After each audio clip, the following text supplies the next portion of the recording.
안녕하십니까?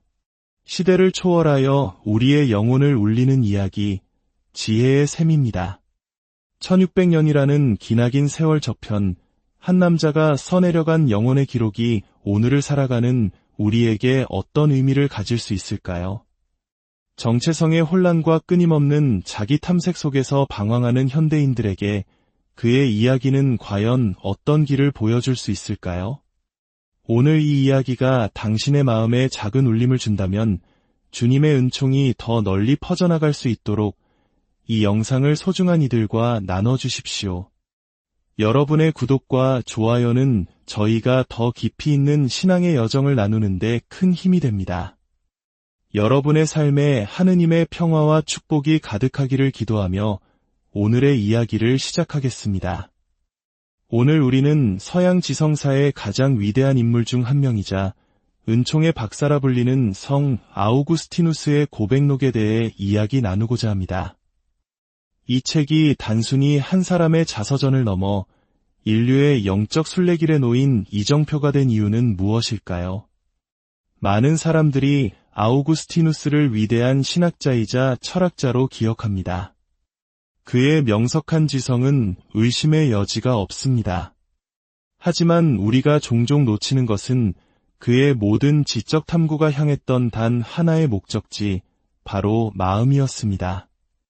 고대 그리스의 철학자 소크라테스는 성찰하지 않는 삶은 살 가치가 없다고 말했습니다.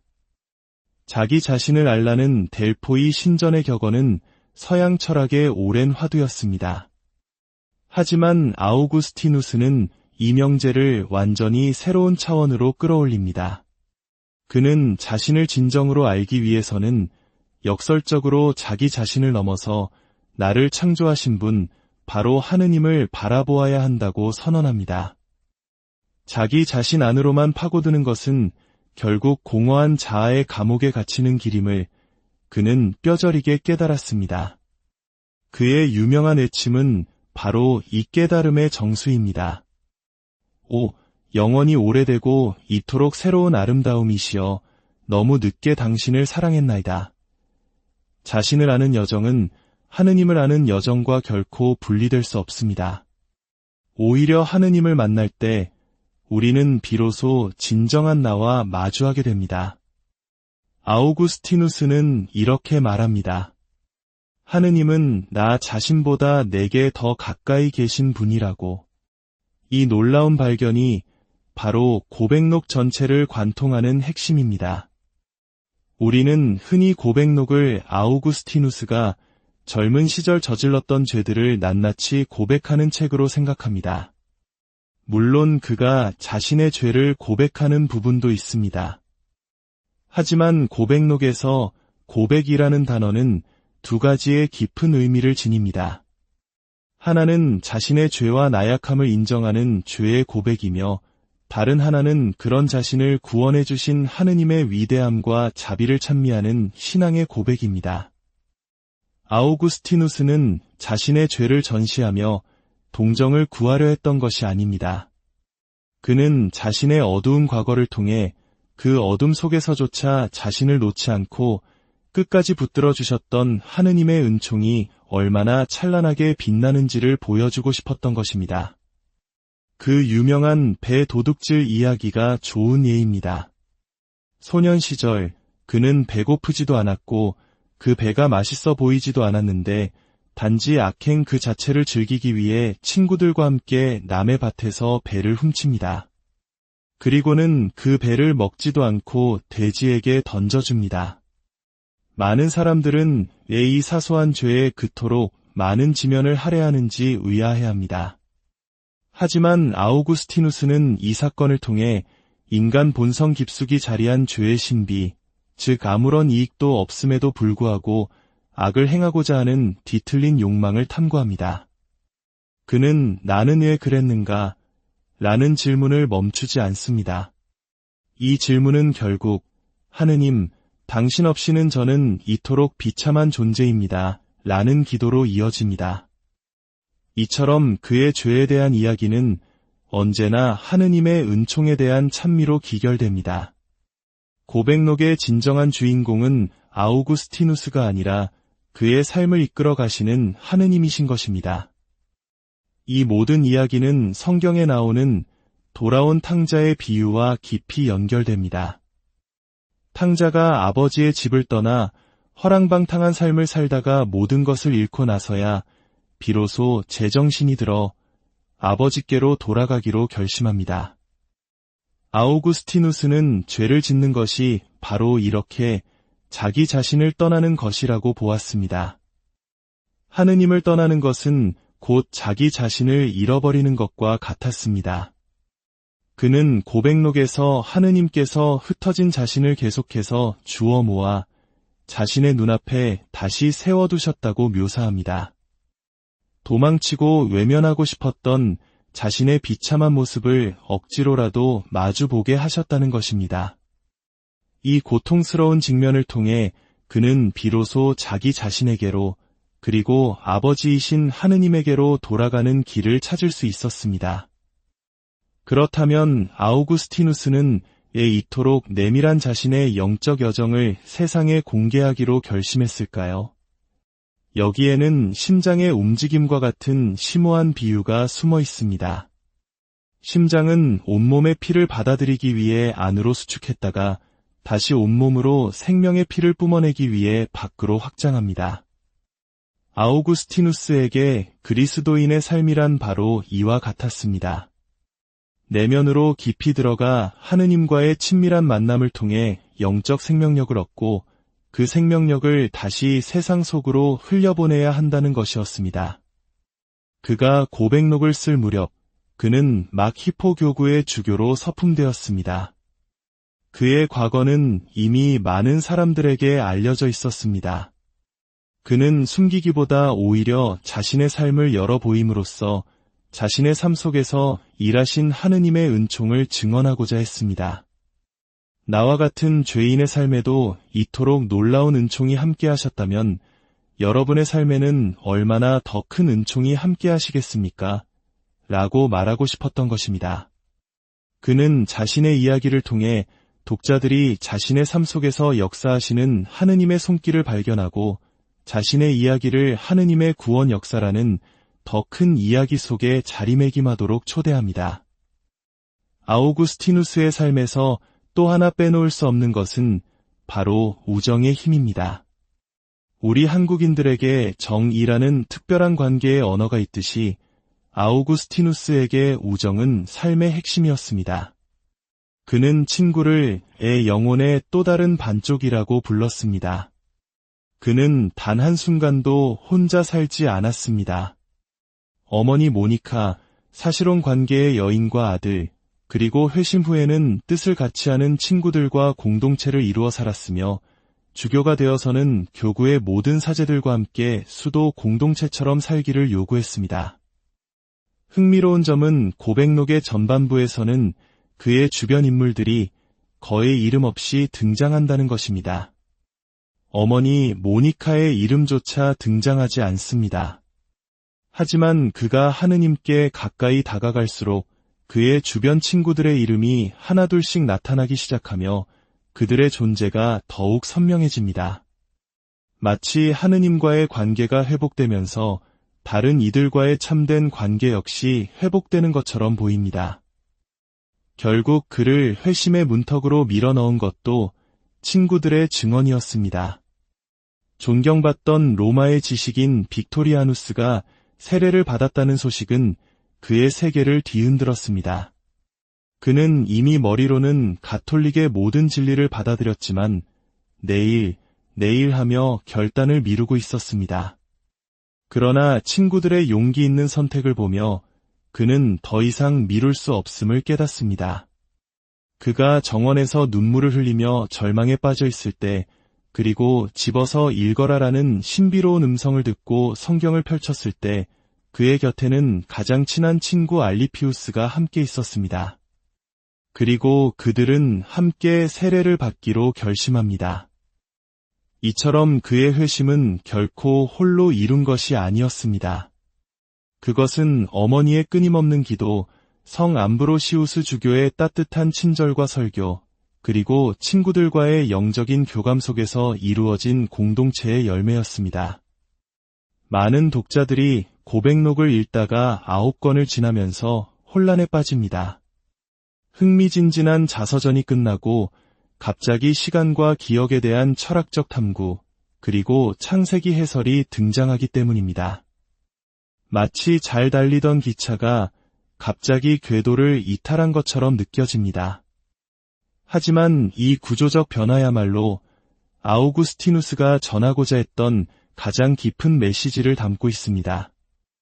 그는 자신의 개인적인 이야기를 구원 역사라는 거대한 이야기의 틀 안에 통합시키고 있는 것입니다. 이제 그의 이야기는 더 이상 아우구스티누스 한 개인의 이야기가 아니라 창조와 타락, 그리고 그리스도를 통한 구원이라는 모든 인류의 이야기가 됩니다. 특히 마지막 창세기 해설 부분은 그가 세례 지원자들에게 행했던 세례 교리 교육이었을 것으로 추정됩니다. 그는 여기서 직접적으로 말하지는 않지만 세례성사와 성체성사의 신비를 강력하게 암시합니다. 그는 플라톤 철학서적을 읽고 지적으로는 하느님의 빛을 감지했지만 그것만으로는 충분치 않았습니다.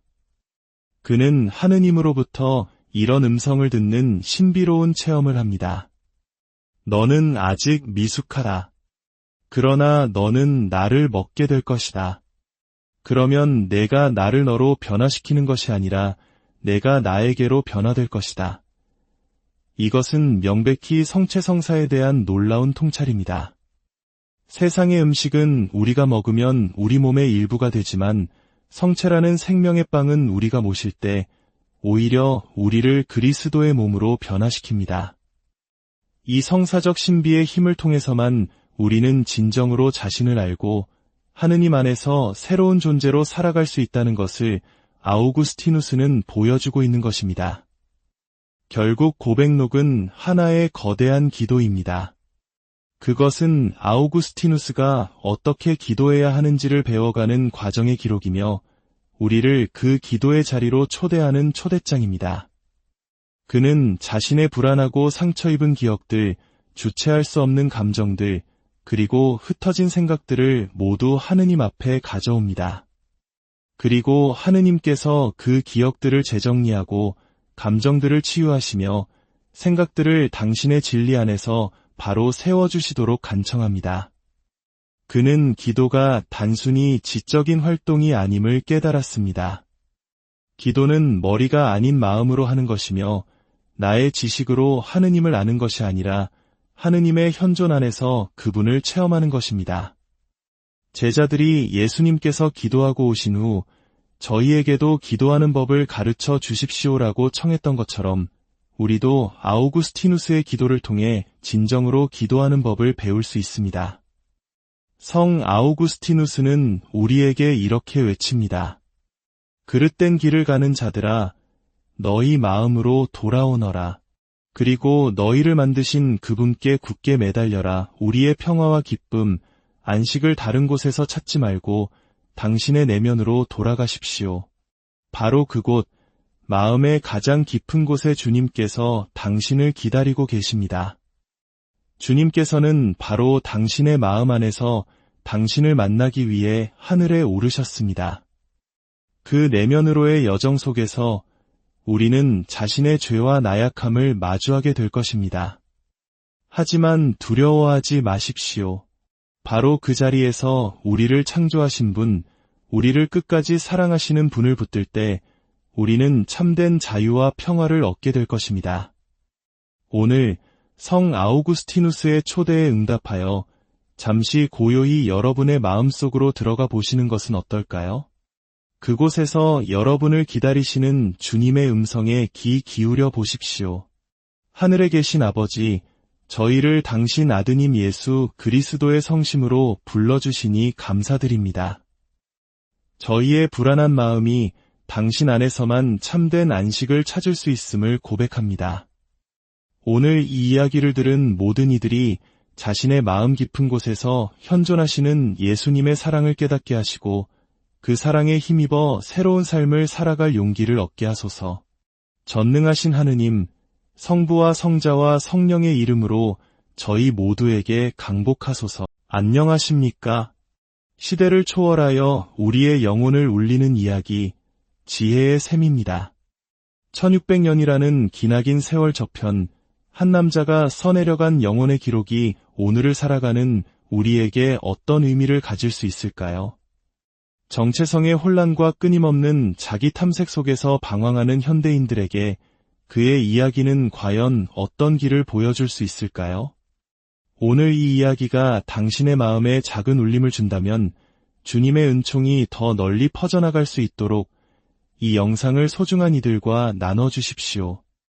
여러분의 구독과 좋아요는 저희가 더 깊이 있는 신앙의 여정을 나누는데 큰 힘이 됩니다. 여러분의 삶에 하느님의 평화와 축복이 가득하기를 기도하며 오늘의 이야기를 시작하겠습니다. 오늘 우리는 서양 지성사의 가장 위대한 인물 중 한 명이자 은총의 박사라 불리는 성 아우구스티누스의 고백록에 대해 이야기 나누고자 합니다. 이 책이 단순히 한 사람의 자서전을 넘어 인류의 영적 순례길에 놓인 이정표가 된 이유는 무엇일까요? 많은 사람들이 아우구스티누스를 위대한 신학자이자 철학자로 기억합니다. 그의 명석한 지성은 의심의 여지가 없습니다. 하지만 우리가 종종 놓치는 것은 그의 모든 지적 탐구가 향했던 단 하나의 목적지, 바로 마음이었습니다. 고대 그리스의 철학자 소크라테스는 성찰하지 않는 삶은 살 가치가 없다고 말했습니다. 자기 자신을 알라는 델포이 신전의 격언은 서양 철학의 오랜 화두였습니다. 하지만 아우구스티누스는 이 명제를 완전히 새로운 차원으로 끌어올립니다. 그는 자신을 진정으로 알기 위해서는 역설적으로 자기 자신을 넘어서 나를 창조하신 분, 바로 하느님을 바라보아야 한다고 선언합니다. 자기 자신 안으로만 파고드는 것은 결국 공허한 자아의 감옥에 갇히는 길임을 그는 뼈저리게 깨달았습니다. 그의 유명한 외침은 바로 이 깨달음의 정수입니다. 오, 영원히 오래되고 이토록 새로운 아름다움이시여, 너무 늦게 당신을 사랑했나이다. 자신을 아는 여정은 하느님을 아는 여정과 결코 분리될 수 없습니다. 오히려 하느님을 만날 때 우리는 비로소 진정한 나와 마주하게 됩니다. 아우구스티누스는 이렇게 말합니다. 하느님은 나 자신보다 내게 더 가까이 계신 분이라고. 이 놀라운 발견이 바로 고백록 전체를 관통하는 핵심입니다. 우리는 흔히 고백록을 아우구스티누스가 젊은 시절 저질렀던 죄들을 낱낱이 고백하는 책으로 생각합니다. 물론 그가 자신의 죄를 고백하는 부분도 있습니다. 하지만 고백록에서 고백이라는 단어는 두 가지의 깊은 의미를 지닙니다. 하나는 자신의 죄와 나약함을 인정하는 죄의 고백이며 다른 하나는 그런 자신을 구원해 주신 하느님의 위대함과 자비를 찬미하는 신앙의 고백입니다. 아우구스티누스는 자신의 죄를 전시하며 동정을 구하려 했던 것이 아닙니다. 그는 자신의 어두운 과거를 통해 그 어둠 속에서조차 자신을 놓지 않고 끝까지 붙들어 주셨던 하느님의 은총이 얼마나 찬란하게 빛나는지를 보여주고 싶었던 것입니다. 그 유명한 배 도둑질 이야기가 좋은 예입니다. 소년 시절 그는 배고프지도 않았고 그 배가 맛있어 보이지도 않았는데 단지 악행 그 자체를 즐기기 위해 친구들과 함께 남의 밭에서 배를 훔칩니다. 그리고는 그 배를 먹지도 않고 돼지에게 던져줍니다. 많은 사람들은 왜 이 사소한 죄에 그토록 많은 지면을 할애하는지 의아해합니다. 하지만 아우구스티누스는 이 사건을 통해 인간 본성 깊숙이 자리한 죄의 신비, 즉 아무런 이익도 없음에도 불구하고 악을 행하고자 하는 뒤틀린 욕망을 탐구합니다. 그는 나는 왜 그랬는가? 라는 질문을 멈추지 않습니다. 이 질문은 결국 하느님, 당신 없이는 저는 이토록 비참한 존재입니다. 라는 기도로 이어집니다. 이처럼 그의 죄에 대한 이야기는 언제나 하느님의 은총에 대한 찬미로 기결됩니다. 고백록의 진정한 주인공은 아우구스티누스가 아니라 그의 삶을 이끌어 가시는 하느님이신 것입니다. 이 모든 이야기는 성경에 나오는 돌아온 탕자의 비유와 깊이 연결됩니다. 탕자가 아버지의 집을 떠나 허랑방탕한 삶을 살다가 모든 것을 잃고 나서야 비로소 제정신이 들어 아버지께로 돌아가기로 결심합니다. 아우구스티누스는 죄를 짓는 것이 바로 이렇게 자기 자신을 떠나는 것이라고 보았습니다. 하느님을 떠나는 것은 곧 자기 자신을 잃어버리는 것과 같았습니다. 그는 고백록에서 하느님께서 흩어진 자신을 계속해서 주워 모아 자신의 눈앞에 다시 세워두셨다고 묘사합니다. 도망치고 외면하고 싶었던 자신의 비참한 모습을 억지로라도 마주보게 하셨다는 것입니다. 이 고통스러운 직면을 통해 그는 비로소 자기 자신에게로 그리고 아버지이신 하느님에게로 돌아가는 길을 찾을 수 있었습니다. 그렇다면 아우구스티누스는 왜 이토록 내밀한 자신의 영적 여정을 세상에 공개하기로 결심했을까요? 여기에는 심장의 움직임과 같은 심오한 비유가 숨어 있습니다. 심장은 온몸의 피를 받아들이기 위해 안으로 수축했다가 다시 온몸으로 생명의 피를 뿜어내기 위해 밖으로 확장합니다. 아우구스티누스에게 그리스도인의 삶이란 바로 이와 같았습니다. 내면으로 깊이 들어가 하느님과의 친밀한 만남을 통해 영적 생명력을 얻고 그 생명력을 다시 세상 속으로 흘려보내야 한다는 것이었습니다. 그가 고백록을 쓸 무렵 그는 막 히포교구의 주교로 서품되었습니다. 그의 과거는 이미 많은 사람들에게 알려져 있었습니다. 그는 숨기기보다 오히려 자신의 삶을 열어보임으로써 자신의 삶 속에서 일하신 하느님의 은총을 증언하고자 했습니다. 나와 같은 죄인의 삶에도 이토록 놀라운 은총이 함께하셨다면 여러분의 삶에는 얼마나 더 큰 은총이 함께하시겠습니까? 라고 말하고 싶었던 것입니다. 그는 자신의 이야기를 통해 독자들이 자신의 삶 속에서 역사하시는 하느님의 손길을 발견하고 자신의 이야기를 하느님의 구원 역사라는 더 큰 이야기 속에 자리매김하도록 초대합니다.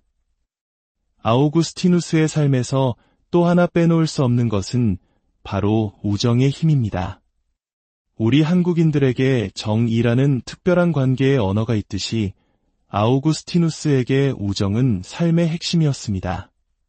그는 친구를 애 영혼의 또 다른 반쪽이라고 불렀습니다. 그는 단 한순간도 혼자 살지 않았습니다. 어머니 모니카, 사실혼 관계의 여인과 아들, 그리고 회심 후에는 뜻을 같이 하는 친구들과 공동체를 이루어 살았으며 주교가 되어서는 교구의 모든 사제들과 함께 수도 공동체처럼 살기를 요구했습니다. 흥미로운 점은 고백록의 전반부에서는 그의 주변 인물들이 거의 이름 없이 등장한다는 것입니다. 어머니 모니카의 이름조차 등장하지 않습니다. 하지만 그가 하느님께 가까이 다가갈수록 그의 주변 친구들의 이름이 하나둘씩 나타나기 시작하며 그들의 존재가 더욱 선명해집니다. 마치 하느님과의 관계가 회복되면서 다른 이들과의 참된 관계 역시 회복되는 것처럼 보입니다. 결국 그를 회심의 문턱으로 밀어넣은 것도 친구들의 증언이었습니다. 존경받던 로마의 지식인 빅토리아누스가 세례를 받았다는 소식은 그의 세계를 뒤흔들었습니다. 그는 이미 머리로는 가톨릭의 모든 진리를 받아들였지만 내일 하며 결단을 미루고 있었습니다. 그러나 친구들의 용기 있는 선택을 보며 그는 더 이상 미룰 수 없음을 깨닫습니다. 그가 정원에서 눈물을 흘리며 절망에 빠져 있을 때, 그리고 집어서 읽어라라는 신비로운 음성을 듣고 성경을 펼쳤을 때 그의 곁에는 가장 친한 친구 알리피우스가 함께 있었습니다. 그리고 그들은 함께 세례를 받기로 결심합니다. 이처럼 그의 회심은 결코 홀로 이룬 것이 아니었습니다. 그것은 어머니의 끊임없는 기도, 성 암브로시우스 주교의 따뜻한 친절과 설교, 그리고 친구들과의 영적인 교감 속에서 이루어진 공동체의 열매였습니다. 많은 독자들이 고백록을 읽다가 9권을 지나면서 혼란에 빠집니다. 흥미진진한 자서전이 끝나고 갑자기 시간과 기억에 대한 철학적 탐구, 그리고 창세기 해설이 등장하기 때문입니다. 마치 잘 달리던 기차가 갑자기 궤도를 이탈한 것처럼 느껴집니다. 하지만 이 구조적 변화야말로 아우구스티누스가 전하고자 했던 가장 깊은 메시지를 담고 있습니다. 그는 자신의 개인적인 이야기를 구원 역사라는 거대한 이야기의 틀 안에 통합시키고 있는 것입니다. 이제 그의 이야기는 더 이상 아우구스티누스 한 개인의 이야기가 아니라 창조와 타락, 그리고 그리스도를 통한 구원이라는 모든 인류의 이야기가 됩니다. 특히 마지막 창세기 해설 부분은 그가 세례 지원자들에게 행했던 세례 교리 교육이었을 것으로 추정됩니다. 그는 여기서 직접적으로 말하지는 않지만 세례성사와 성체성사의 신비를 강력하게 암시합니다. 그는 플라톤 철학서적을 읽고 지적으로는 하느님의 빛을 감지했지만 그것만으로는 충분치 않았습니다. 그는 하느님으로부터 이런 음성을 듣는 신비로운 체험을 합니다. 너는 아직 미숙하다. 그러나 너는 나를 먹게 될 것이다. 그러면 내가 나를 너로 변화시키는 것이 아니라 내가 나에게로 변화될 것이다. 이것은 명백히 성체성사에 대한 놀라운 통찰입니다. 세상의 음식은 우리가 먹으면 우리 몸의 일부가 되지만 성체라는 생명의 빵은 우리가 모실 때 오히려 우리를 그리스도의 몸으로 변화시킵니다. 이 성사적 신비의 힘을 통해서만 우리는 진정으로 자신을 알고 하느님 안에서 새로운 존재로 살아갈 수 있다는 것을 아우구스티누스는 보여주고 있는 것입니다. 결국 고백록은 하나의 거대한 기도입니다. 그것은 아우구스티누스가 어떻게 기도해야 하는지를 배워가는 과정의 기록이며 우리를 그 기도의 자리로 초대하는 초대장입니다.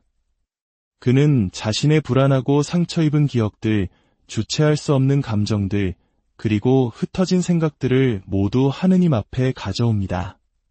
그리고 하느님께서 그 기억들을 재정리하고 감정들을 치유하시며 생각들을 당신의 진리 안에서 바로 세워주시도록 간청합니다. 그는 기도가 단순히 지적인 활동이 아님을 깨달았습니다. 기도는 머리가 아닌 마음으로 하는 것이며 나의 지식으로 하느님을 아는 것이 아니라 하느님의 현존 안에서 그분을 체험하는 것입니다. 제자들이 예수님께서 기도하고 오신 후 저희에게도 기도하는 법을 가르쳐 주십시오라고 청했던 것처럼 우리도 아우구스티누스의 기도를 통해 진정으로 기도하는 법을 배울 수 있습니다. 성 아우구스티누스는 우리에게 이렇게 외칩니다. 그릇된 길을 가는 자들아, 너희 마음으로 돌아오너라. 그리고 너희를 만드신 그분께 굳게 매달려라. 우리의 평화와 기쁨, 안식을 다른 곳에서 찾지 말고 당신의 내면으로 돌아가십시오. 바로 그곳, 마음의 가장 깊은 곳에 주님께서 당신을 기다리고 계십니다. 주님께서는 바로 당신의 마음 안에서 당신을 만나기 위해 하늘에 오르셨습니다. 그 내면으로의 여정 속에서 우리는 자신의 죄와 나약함을 마주하게 될 것입니다. 하지만 두려워하지 마십시오. 바로 그 자리에서 우리를 창조하신 분, 우리를 끝까지 사랑하시는 분을 붙들 때 우리는 참된 자유와 평화를 얻게 될 것입니다.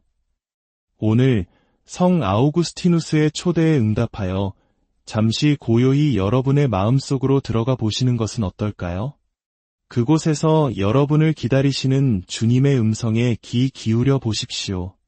하늘에 계신 아버지, 저희를 당신 아드님 예수 그리스도의 성심으로 불러주시니 감사드립니다. 저희의 불안한 마음이 당신 안에서만 참된 안식을 찾을 수 있음을 고백합니다. 오늘 이 이야기를 들은 모든 이들이 자신의 마음 깊은 곳에서 현존하시는 예수님의 사랑을 깨닫게 하시고 그 사랑에 힘입어 새로운 삶을 살아갈 용기를 얻게 하소서. 전능하신 하느님, 성부와 성자와 성령의 이름으로 저희 모두에게 강복하소서. 안녕하십니까?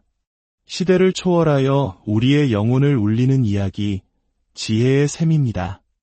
1600년이라는 기나긴 세월 저편, 한 남자가 써내려간 영혼의 기록이 오늘을 살아가는 우리에게 어떤 의미를 가질 수 있을까요? 정체성의 혼란과 끊임없는 자기 탐색 속에서 방황하는 현대인들에게 그의 이야기는 과연 어떤 길을 보여줄 수 있을까요? 오늘 이 이야기가 당신의 마음에 작은 울림을 준다면 주님의 은총이 더 널리 퍼져나갈 수 있도록 이 영상을 소중한 이들과 나눠주십시오. 여러분의 구독과 좋아요는 저희가 더 깊이 있는 신앙의 여정을 나누는데 큰 힘이 됩니다. 여러분의 삶에 하느님의 평화와 축복이 가득하기를 기도하며 오늘의 이야기를 시작하겠습니다. 오늘 우리는 서양 지성사의 가장 위대한 인물 중 한 명이자 은총의 박사라 불리는 성 아우구스티누스의 고백록에 대해 이야기 나누고자 합니다. 이 책이 단순히 한 사람의 자서전을 넘어 인류의 영적 순례길에 놓인 이정표가 된 이유는 무엇일까요? 많은 사람들이 아우구스티누스를 위대한 신학자이자 철학자로 기억합니다. 그의 명석한 지성은 의심의 여지가 없습니다. 하지만 우리가 종종 놓치는 것은 그의 모든 지적 탐구가 향했던 단 하나의 목적지, 바로 마음이었습니다. 고대 그리스의 철학자 소크라테스는 성찰하지 않는 삶은 살 가치가 없다고 말했습니다. 자기 자신을 알라는 델포이 신전의 격언은 서양 철학의 오랜 화두였습니다. 하지만 아우구스티누스는 이 명제를 완전히 새로운 차원으로 끌어올립니다. 그는 자신을 진정으로 알기 위해서는 역설적으로 자기 자신을 넘어서 나를 창조하신 분, 바로 하느님을 바라보아야 한다고 선언합니다. 자기 자신 안으로만 파고드는 것은 결국 공허한 자아의 감옥에 갇히는 길임을 그는 뼈저리게 깨달았습니다. 그의 유명한 외침은 바로 이 깨달음의 정수입니다. 오, 영원히 오래되고 이토록 새로운 아름다움이시여, 너무 늦게 당신을 사랑했나이다. 자신을 아는 여정은 하느님을 아는 여정과 결코 분리될 수 없습니다. 오히려 하느님을 만날 때 우리는 비로소 진정한 나와 마주하게 됩니다. 아우구스티누스는 이렇게 말합니다. 하느님은 나 자신보다 내게 더 가까이 계신 분이라고. 이 놀라운 발견이 바로 고백록 전체를 관통하는 핵심입니다. 우리는 흔히 고백록을 아우구스티누스가 젊은 시절 저질렀던 죄들을 낱낱이 고백하는 책으로 생각합니다.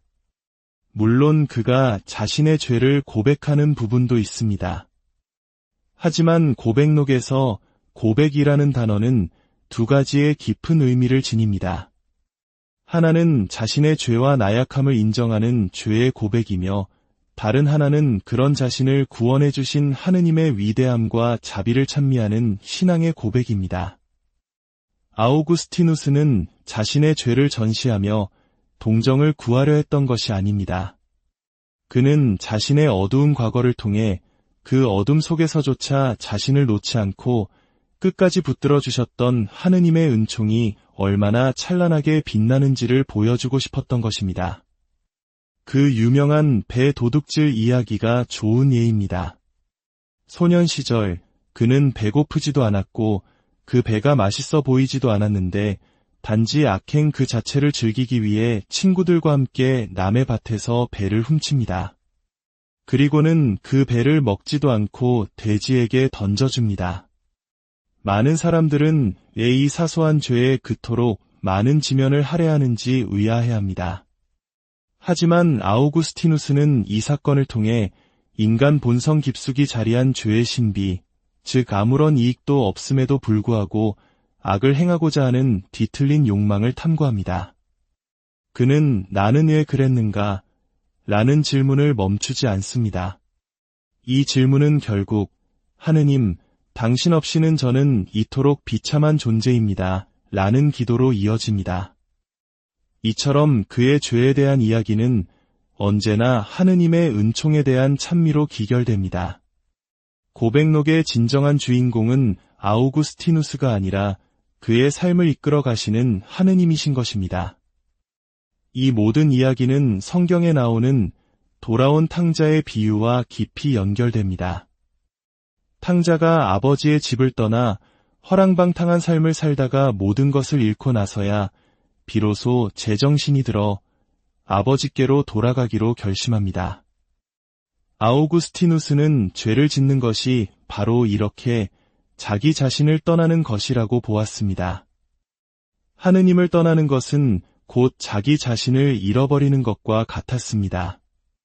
그는 고백록에서 하느님께서 흩어진 자신을 계속해서 주워 모아 자신의 눈앞에 다시 세워두셨다고 묘사합니다. 도망치고 외면하고 싶었던 자신의 비참한 모습을 억지로라도 마주보게 하셨다는 것입니다. 이 고통스러운 직면을 통해 그는 비로소 자기 자신에게로 그리고 아버지이신 하느님에게로 돌아가는 길을 찾을 수 있었습니다. 그렇다면 아우구스티누스는 왜 이토록 내밀한 자신의 영적 여정을 세상에 공개하기로 결심했을까요? 여기에는 심장의 움직임과 같은 심오한 비유가 숨어 있습니다. 심장은 온몸의 피를 받아들이기 위해 안으로 수축했다가 다시 온몸으로 생명의 피를 뿜어내기 위해 밖으로 확장합니다. 아우구스티누스에게 그리스도인의 삶이란 바로 이와 같았습니다. 내면으로 깊이 들어가 하느님과의 친밀한 만남을 통해 영적 생명력을 얻고 그 생명력을 다시 세상 속으로 흘려보내야 한다는 것이었습니다. 그가 고백록을 쓸 무렵 그는 막 히포 교구의 주교로 서품되었습니다. 그의 과거는 이미 많은 사람들에게 알려져 있었습니다. 그는 숨기기보다 오히려 자신의 삶을 열어보임으로써 자신의 삶 속에서 일하신 하느님의 은총을 증언하고자 했습니다. 나와 같은 죄인의 삶에도 이토록 놀라운 은총이 함께하셨다면 여러분의 삶에는 얼마나 더 큰 은총이 함께하시겠습니까? 라고 말하고 싶었던 것입니다. 그는 자신의 이야기를 통해 독자들이 자신의 삶 속에서 역사하시는 하느님의 손길을 발견하고 자신의 이야기를 하느님의 구원 역사라는 더 큰 이야기 속에 자리매김하도록 초대합니다. 아우구스티누스의 삶에서 또 하나 빼놓을 수 없는 것은 바로 우정의 힘입니다.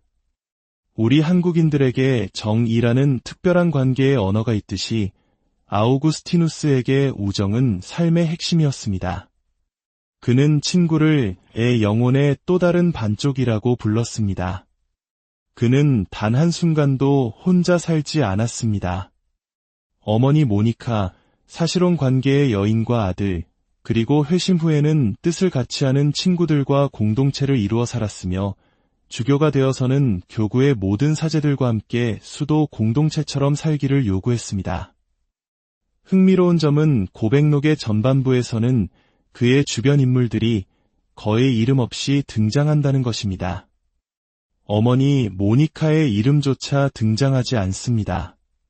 하지만 그가 하느님께 가까이 다가갈수록 그의 주변 친구들의 이름이 하나둘씩 나타나기 시작하며 그들의 존재가 더욱 선명해집니다.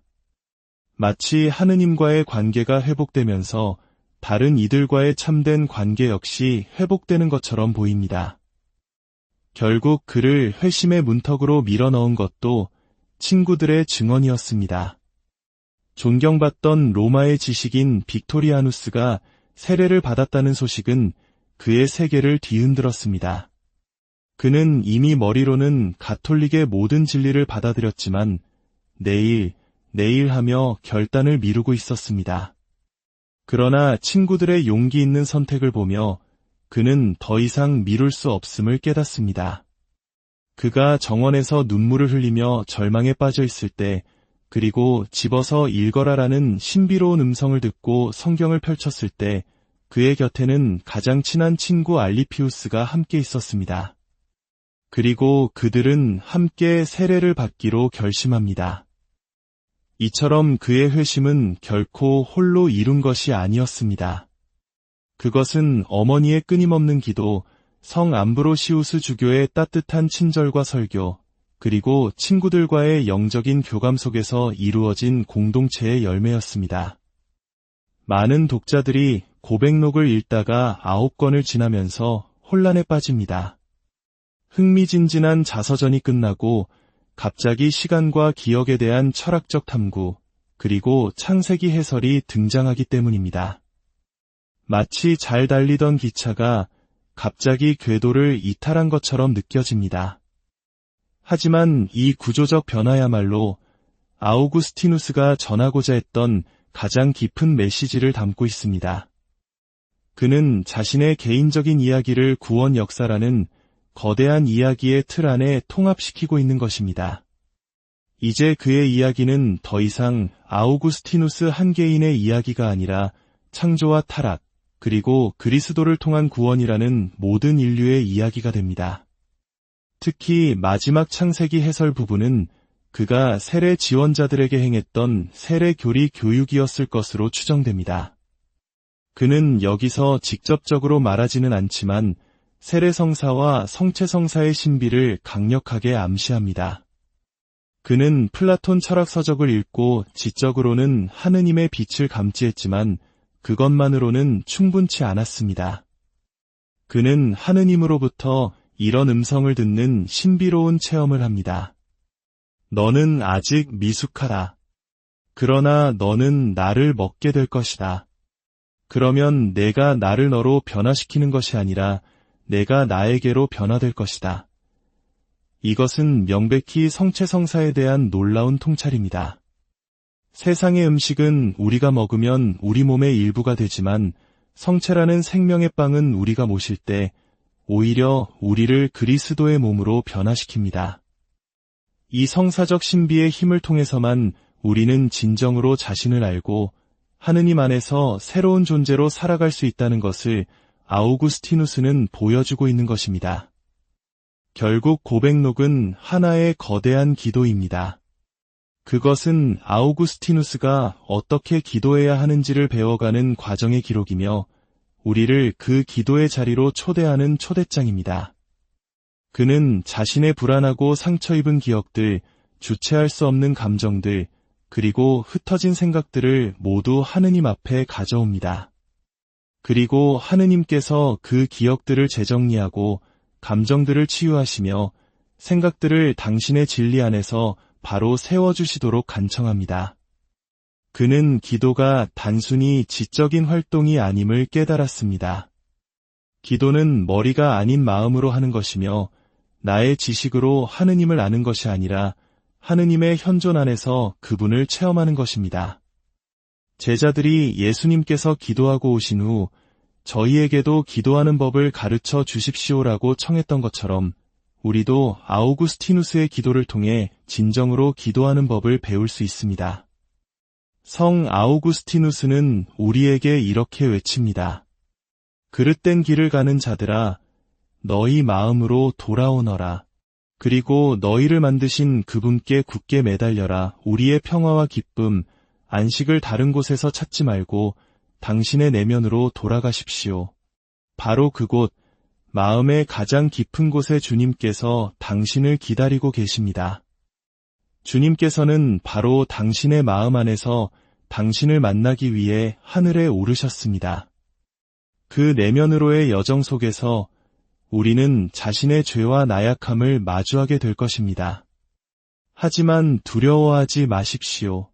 바로 그 자리에서 우리를 창조하신 분, 우리를 끝까지 사랑하시는 분을 붙들 때 우리는 참된 자유와 평화를 얻게 될 것입니다. 오늘 성 아우구스티누스의 초대에 응답하여 잠시 고요히 여러분의 마음속으로 들어가 보시는 것은 어떨까요? 그곳에서 여러분을 기다리시는 주님의 음성에 귀 기울여 보십시오. 하늘에 계신 아버지, 저희를 당신 아드님 예수 그리스도의 성심으로 불러주시니 감사드립니다. 저희의 불안한 마음이 당신 안에서만 참된 안식을 찾을 수 있음을 고백합니다. 오늘 이 이야기를 들은 모든 이들이 자신의 마음 깊은 곳에서 현존하시는 예수님의 사랑을 깨닫게 하시고 그 사랑에 힘입어 새로운 삶을 살아갈 용기를 얻게 하소서.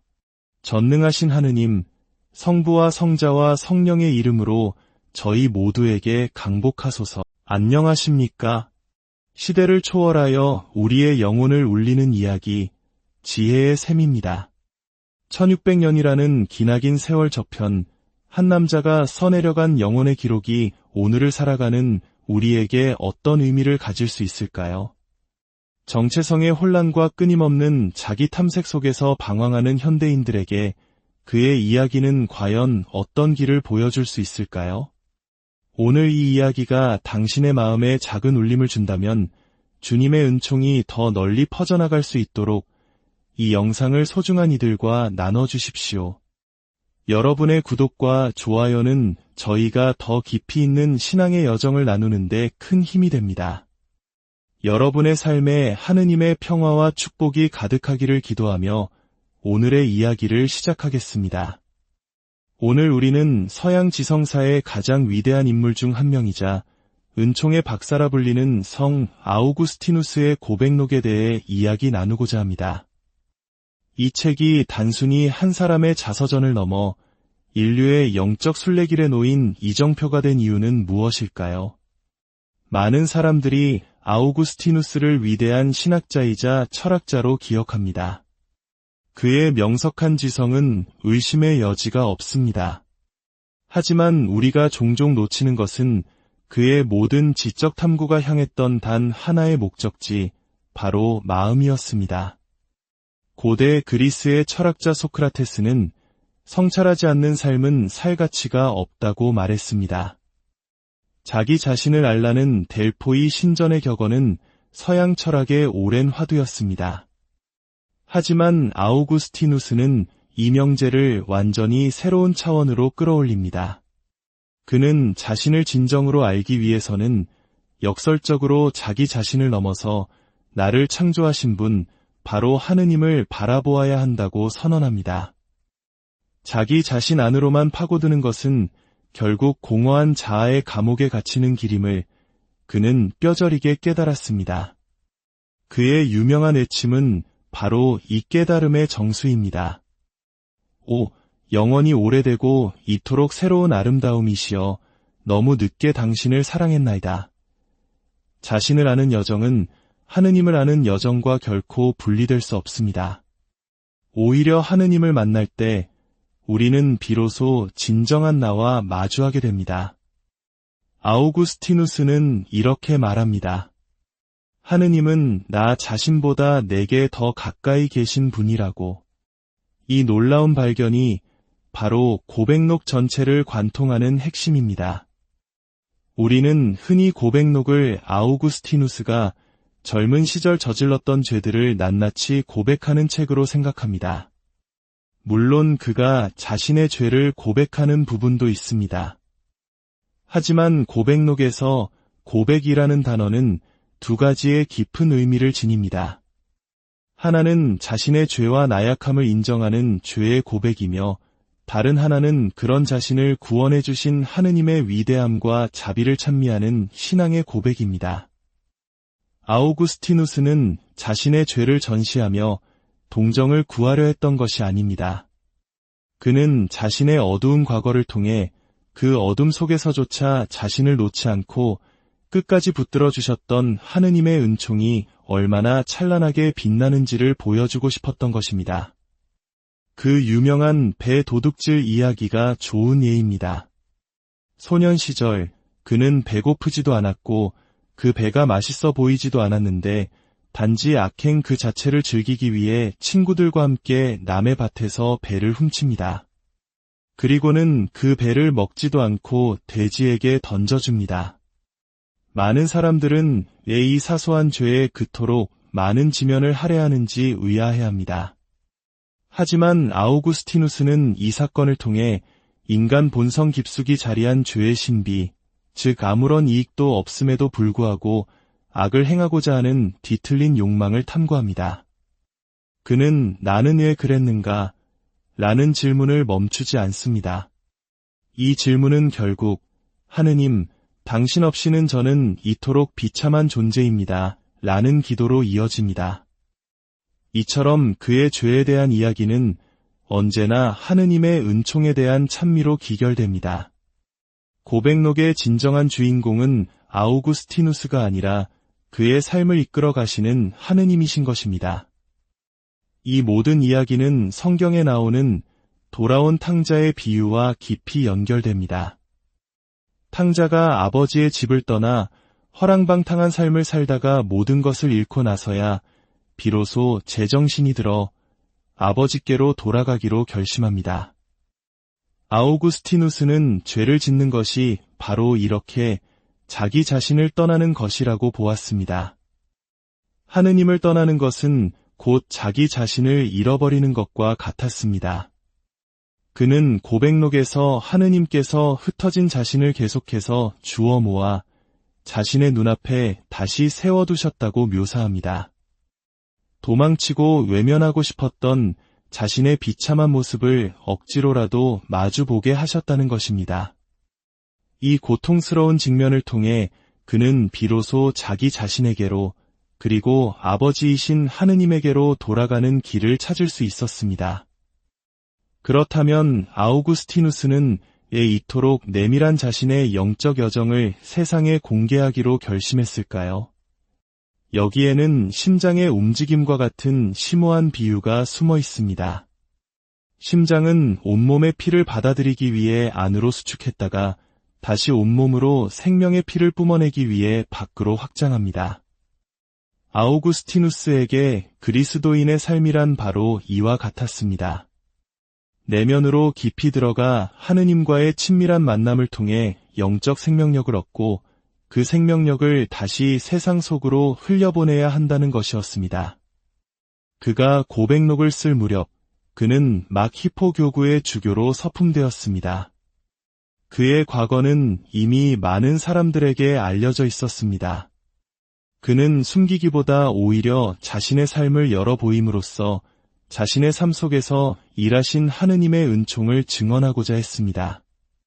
나와 같은 죄인의 삶에도 이토록 놀라운 은총이 함께하셨다면 여러분의 삶에는 얼마나 더 큰 은총이 함께하시겠습니까? 라고 말하고 싶었던 것입니다. 그는 자신의 이야기를 통해 독자들이 자신의 삶 속에서 역사하시는 하느님의 손길을 발견하고 자신의 이야기를 하느님의 구원 역사라는 더 큰 이야기 속에 자리매김하도록 초대합니다. 아우구스티누스의 삶에서 또 하나 빼놓을 수 없는 것은 바로 우정의 힘입니다. 우리 한국인들에게 정이라는 특별한 관계의 언어가 있듯이 아우구스티누스에게 우정은 삶의 핵심이었습니다. 그는 친구를 애 영혼의 또 다른 반쪽이라고 불렀습니다. 그는 단 한순간도 혼자 살지 않았습니다. 어머니 모니카, 사실혼 관계의 여인과 아들, 그리고 회심 후에는 뜻을 같이 하는 친구들과 공동체를 이루어 살았으며 주교가 되어서는 교구의 모든 사제들과 함께 수도 공동체처럼 살기를 요구했습니다. 흥미로운 점은 고백록의 전반부에서는 그의 주변 인물들이 거의 이름 없이 등장한다는 것입니다. 어머니 모니카의 이름조차 등장하지 않습니다. 하지만 그가 하느님께 가까이 다가갈수록 그의 주변 친구들의 이름이 하나둘씩 나타나기 시작하며 그들의 존재가 더욱 선명해집니다. 마치 하느님과의 관계가 회복되면서 다른 이들과의 참된 관계 역시 회복되는 것처럼 보입니다. 결국 그를 회심의 문턱으로 밀어넣은 것도 친구들의 증언이었습니다. 존경받던 로마의 지식인 빅토리아누스가 세례를 받았다는 소식은 그의 세계를 뒤흔들었습니다. 그는 이미 머리로는 가톨릭의 모든 진리를 받아들였지만 내일 하며 결단을 미루고 있었습니다. 그러나 친구들의 용기 있는 선택을 보며 그는 더 이상 미룰 수 없음을 깨닫습니다. 그가 정원에서 눈물을 흘리며 절망에 빠져 있을 때 그리고 집어서 읽어라라는 신비로운 음성을 듣고 성경을 펼쳤을 때 그의 곁에는 가장 친한 친구 알리피우스가 함께 있었습니다. 그리고 그들은 함께 세례를 받기로 결심합니다. 이처럼 그의 회심은 결코 홀로 이룬 것이 아니었습니다. 그것은 어머니의 끊임없는 기도, 성 암브로시우스 주교의 따뜻한 친절과 설교, 그리고 친구들과의 영적인 교감 속에서 이루어진 공동체의 열매였습니다. 많은 독자들이 고백록을 읽다가 9권을 지나면서 혼란에 빠집니다. 흥미진진한 자서전이 끝나고 갑자기 시간과 기억에 대한 철학적 탐구, 그리고 창세기 해설이 등장하기 때문입니다. 마치 잘 달리던 기차가 갑자기 궤도를 이탈한 것처럼 느껴집니다. 하지만 이 구조적 변화야말로 아우구스티누스가 전하고자 했던 가장 깊은 메시지를 담고 있습니다. 그는 자신의 개인적인 이야기를 구원 역사라는 거대한 이야기의 틀 안에 통합시키고 있는 것입니다. 이제 그의 이야기는 더 이상 아우구스티누스 한 개인의 이야기가 아니라 창조와 타락, 그리고 그리스도를 통한 구원이라는 모든 인류의 이야기가 됩니다. 특히 마지막 창세기 해설 부분은 그가 세례 지원자들에게 행했던 세례 교리 교육이었을 것으로 추정됩니다. 그는 여기서 직접적으로 말하지는 않지만 세례성사와 성체성사의 신비를 강력하게 암시합니다. 그는 플라톤 철학서적을 읽고 지적으로는 하느님의 빛을 감지했지만 그것만으로는 충분치 않았습니다. 그는 하느님으로부터 이런 음성을 듣는 신비로운 체험을 합니다. 너는 아직 미숙하다. 그러나 너는 나를 먹게 될 것이다. 그러면 내가 나를 너로 변화시키는 것이 아니라 내가 나에게로 변화될 것이다. 이것은 명백히 성체성사에 대한 놀라운 통찰입니다. 세상의 음식은 우리가 먹으면 우리 몸의 일부가 되지만 성체라는 생명의 빵은 우리가 모실 때 오히려 우리를 그리스도의 몸으로 변화시킵니다. 이 성사적 신비의 힘을 통해서만 우리는 진정으로 자신을 알고 하느님 안에서 새로운 존재로 살아갈 수 있다는 것을 아우구스티누스는 보여주고 있는 것입니다. 결국 고백록은 하나의 거대한 기도입니다. 그것은 아우구스티누스가 어떻게 기도해야 하는지를 배워가는 과정의 기록이며 우리를 그 기도의 자리로 초대하는 초대장입니다. 그는 자신의 불안하고 상처 입은 기억들, 주체할 수 없는 감정들, 그리고 흩어진 생각들을 모두 하느님 앞에 가져옵니다. 그리고 하느님께서 그 기억들을 재정리하고 감정들을 치유하시며 생각들을 당신의 진리 안에서 바로 세워주시도록 간청합니다. 그는 기도가 단순히 지적인 활동이 아님을 깨달았습니다. 기도는 머리가 아닌 마음으로 하는 것이며 나의 지식으로 하느님을 아는 것이 아니라 하느님의 현존 안에서 그분을 체험하는 것입니다. 제자들이 예수님께서 기도하고 오신 후 저희에게도 기도하는 법을 가르쳐 주십시오라고 청했던 것처럼 우리도 아우구스티누스의 기도를 통해 진정으로 기도하는 법을 배울 수 있습니다. 성 아우구스티누스는 우리에게 이렇게 외칩니다. 그릇된 길을 가는 자들아, 너희 마음으로 돌아오너라. 그리고 너희를 만드신 그분께 굳게 매달려라. 우리의 평화와 기쁨, 안식을 다른 곳에서 찾지 말고 당신의 내면으로 돌아가십시오. 바로 그곳, 마음의 가장 깊은 곳에 주님께서 당신을 기다리고 계십니다. 주님께서는 바로 당신의 마음 안에서 당신을 만나기 위해 하늘에 오르셨습니다. 그 내면으로의 여정 속에서 우리는 자신의 죄와 나약함을 마주하게 될 것입니다. 하지만 두려워하지 마십시오. 바로 그 자리에서 우리를 창조하신 분, 우리를 끝까지 사랑하시는 분을 붙들 때 우리는 참된 자유와 평화를 얻게 될 것입니다. 오늘 성 아우구스티누스의 초대에 응답하여 잠시 고요히 여러분의 마음속으로 들어가 보시는 것은 어떨까요? 그곳에서 여러분을 기다리시는 주님의 음성에 귀 기울여 보십시오. 하늘에 계신 아버지, 저희를 당신 아드님 예수 그리스도의 성심으로 불러주시니 감사드립니다. 저희의 불안한 마음이 당신 안에서만 참된 안식을 찾을 수 있음을 고백합니다. 오늘 이 이야기를 들은 모든 이들이 자신의 마음 깊은 곳에서 현존하시는 예수님의 사랑을 깨닫게 하시고 그 사랑에 힘입어 새로운 삶을 살아갈 용기를 얻게 하소서. 전능하신 하느님, 성부와 성자와 성령의 이름으로 저희 모두에게 강복하소서. 안녕하십니까? 시대를